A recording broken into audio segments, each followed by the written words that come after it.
Habang nag-iikot ka sa mall, baka makita mo tong display namin. Kaya naisip ko na nandito na lang rin naman tayo.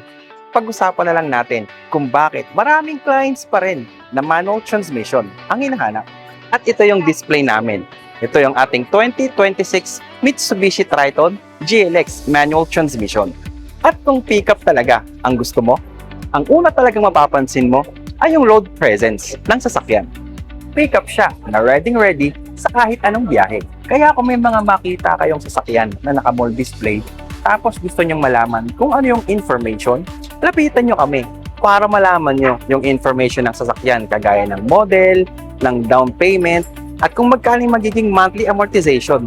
Dahil malay nyo, ito na pala yung sasakyan na pinapangarap ninyo. At ito, yung interesting part, manual transmission. Alam ko na may mga clients pa rin na magsasabi na manual transmission pa rin. Opo, dahil may mga clients pa rin talaga na manual transmission ang hinahanap. Yung feeling na ikaw talaga yung may full control sa gear shifting. And for some reason, may mga customers talaga or may mga clients talaga na gusto ng ganong feeling. And especially kung sanay na sanay ka talaga sa manual transmission, parang natural na lang. Clutch, gear, and gas. Pero kung preferred mo talaga ay automatic transmission, don't worry. Dahil hindi porket nakita mo tong video na to, ay ibig sabihin dapat ka lang kumuha ng manual transmission. Depende pa rin talaga yan sa lifestyle at preference mo. Actually, kung nagnenegosyo ka or businessman ka at naghahanap ka ng reliable na sasakyan, dyan magiging interesting ang ating Mitsubishi Triton. And since nandito na rin tayo sa harap ng sasakyan, i-check na natin yung engine bay nito. Dahil under the hood, ang pickup na to is equipped with 2.4-liter intercooled turbocharged diesel Euro 4 engine. Pwede pang work at pwede rin pang business.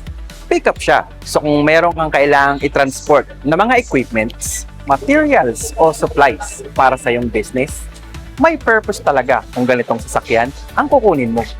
Pang personal use o pang weekend getaways. Pwedeng-pwede rin to. Hindi lang siya pang forma dahil ang pickup na to, kayang-kaya ang samahan sa kahit anong biyahe. And actually, kung nasa mall po kayo, tapos may mga nakita po kayong ganitong display, kahit wala pa po kayong planong bumili ng sasakyan or kumuha ng sasakyan, huwag po kayong mahihiyang lumapit. Pwedeng-pwede po kayong magtanong at pwedeng-pwede nyo rin pong i-check yung interior. Pwedeng-pwede nyo rin pong i-check yung space. And most importantly, pwedeng-pwede rin po kayong magpa-compute. Kasi madalas ang iniisip po natin, mahal siguro niyan. Pero hanggat hindi nyo po nakikita yung manual or yung actual computation, hindi nyo po talaga malalaman. Plus, kung naghahanap ka talaga ng Mitsubishi Triton GLX manual transmission, pwedeng-pwede nyo po siyang ma-avail for as low as 70,000 pesos down payment. Samahan mo pa yan ng mga exclusive freebies kagaya ng Bosch horn, rain visor, car care kit, Mitsubishi keychain, Mitsubishi umbrella, at marami pa pong iba. And from 3 years standard warranty, extended pa rin po ang warranty ng sasakyan mo hanggang 5 years. So kung curious po kayo kung pasok kayo sa promo or kung may tinitingnan po kayong amount ng down payment at gusto niyo pong malaman kung magkano yung magiging monthly amortization, lapit lang po kayo sa mall display namin or pwedeng-pwede rin po kayong mag-comment sa comment section ng video na to.